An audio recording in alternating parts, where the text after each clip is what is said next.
اولیاء کرام کے تذکرے سٹوری نمبر 3۔ حضرت بایزید بسطامی رحمۃ اللہ تعالی علیہ کی کرامات۔ ایک دفعہ حضرت بایزید بسطامی رحمۃ اللہ تعالی علیہ نے ایک ایسے شخص کے بارے میں سنا جس کے بارے میں مشہور تھا کہ یہ شخص ایک بڑا صاحب علم اور بزرگ ہے۔ حضرت بایزید بسطامی نے اپنے شاگردوں کو ساتھ لیا اور ان صاحب سے ملاقات کے لیے چل نکلے۔ جب آپ اپنے شاگردوں کے ساتھ اس شخص کے حجرے میں پہنچے تو آپ نے دیکھا کہ وہ صاحب سو رہے تھے اور ان کے پاؤں قبلہ رخ تھے۔ آپ رحمۃ اللہ تعالی علیہ فوراً ہی واپس پلٹ گئے اور ان صاحب سے ملنے کا ارادہ ترک کر دیا۔ شاگردوں نے حیران ہو کر پوچھا، حضرت آپ تو بڑے اشتیاق سے ان صاحب سے ملنے پہنچے تھے، ہم ملے بغیر واپس کیوں جا رہے ہیں؟ جناب بایزید بسطامی صاحب نے فرمایا، یہ شخص صاحب علم نہیں ہے، نہ ہی کوئی مقرب، کیونکہ اس کے پاؤں قبلہ رخ ہیں، اس وجہ سے میں نے اس سے ملنے کا ارادہ ترک کر دیا۔ حضرت بایزید بسطامی رحمۃ اللہ تعالی علیہ فرمایا کرتے تھے، وہ شخص مقرب الہی نہیں ہو سکتا جس نے ایک بھی سنت ترک کی ہو۔ ایک دفعہ ایک شخص کسی شہر سے آیا اور حضرت بایزید بسطامی رحمۃ اللہ تعالی علیہ کے پاس کچھ دن مہمان ٹھہرا۔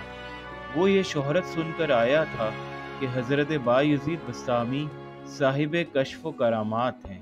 اسی ارادے سے اس نے سوچا کہ حضرت کے پاس ٹھہر کر مشاہدہ کرتا ہوں۔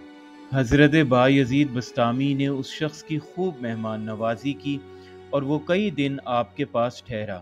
اس شخص نے دیکھا کہ کئی دن گزر چکے ہیں لیکن کوئی بھی کرامت یا کوئی واقعہ اس کے سامنے پیش نہیں آ رہا۔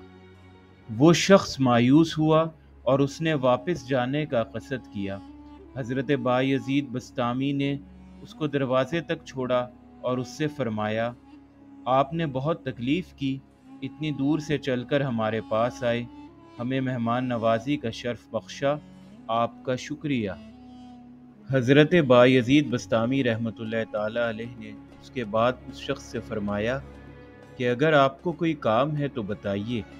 اس شخص نے کہا، صاحب میں نے تو بہت سنا تھا کہ آپ صاحب کشف و کرامات ہیں، میں اسی ارادے سے آپ کی زیارت کو آیا تھا، لیکن اس سب عرصے میں مجھے تو آپ کی کوئی کرامت دکھائی نہیں دی۔ حضرت بایزید بسطامی یہ بات سن کر مسکرا دیے اور آپ نے نہایت نرم لہجے میں اس شخص سے فرمایا، جن دنوں میں آپ میرے پاس ٹھہرے کیا آپ نے میرا کوئی ایک عمل بھی ایسا دیکھا جو آپ صلی اللہ علیہ وآلہ وسلم کی سنت مبارکہ کے خلاف ہو؟ حضرت بایزید بسطامی کی یہ بات سن کر وہ شخص سوچ میں پڑ گیا اور اس نے جواب دیا، نہیں صاحب، اس میں تو کوئی شک نہیں کہ آپ کا کوئی عمل سنت رسول صلی اللہ علیہ وآلہ وسلم کے خلاف نہیں تھا، بلکہ آپ کا ہر عمل میں نے عین سنت کے مطابق دیکھا۔